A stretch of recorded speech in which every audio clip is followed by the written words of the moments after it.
Everyone, तो आज हम स्टार्ट करने जा रहे हैं constitution values and fundamental duties. तो गाइस ये सेम फर्स्ट का है। आप में इसमें आपको कोई दिक्कत लेने की कोई ज़रूरत नहीं है। ये सेमेस्टर फर्स्ट मीन्स जिस बच्चे ने फर्स्ट सेमेस्टर में ये पेपर लिया होगा constitution values and fundamental duties, तो तब का पेपर है। तो अब हमारा थर्ड सेम है, तो ये किसी भी सेम को हो सकते हैं, first second third fourth fifth किसी का भी। तो चलिए स्टार्ट करते हैं। हाँ, आंसर भी रिटन इन इंग्लिश, इतना क्या ही बताऊँ, आपको पता ही होगा। The question paper has only 4 question, 4 question है। Question number 1 is compulsory. Question number 1 है वो आपको कंपलसरी करने हैं। तो क्या है क्वेश्चन नंबर 1? चलिए, from the rest of the question right any 2 answer.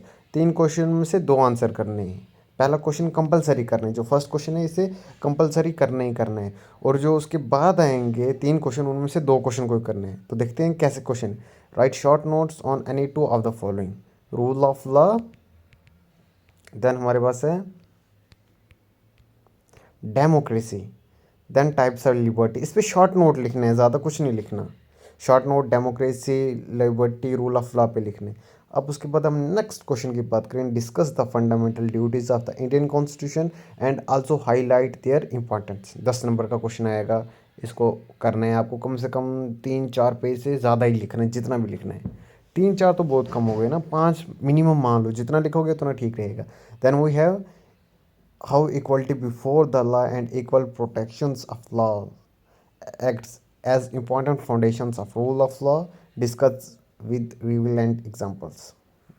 ये भी 10 नंबर क्वेश्चन है। ज़्यादा ये वैक है, वैक में ज़्यादा भी नहीं लिख सकते, जितना आप लिख पाएँ, लेकिन कोशिश करना 3 से ज़्यादा लिखें पेज। अगर उतना आता है क्वेश्चन में 10 नंबर का है तो 3 से ज़्यादा पेज लिखेंगे ना, ये नहीं आप तो 2 पेज में सबमिट कर दें, नहीं, इतना आ गया। चलो हम नेक्स्ट क्वेश्चन की बात करते हैं अब। And our final question is discuss the silent feature of the preamble, highlight their importance. Guys, एक फंडामेंटल ड्यूटीज़, प्रीएम्बल, इन दोनों को कर लेना, किसी भी हालत में आएंगी। हमारे पास एक और क्वेश्चन पेपर है, ये भी कॉन्स्टिट्यूशन वाली है। देखो, ये सेम थर्ड का है, देख सकते हैं आप। सेम उसी तरह, कुछ नहीं करना इसमें, करना ही नहीं है। चलिए अब आगे स्टार्ट करते हैं।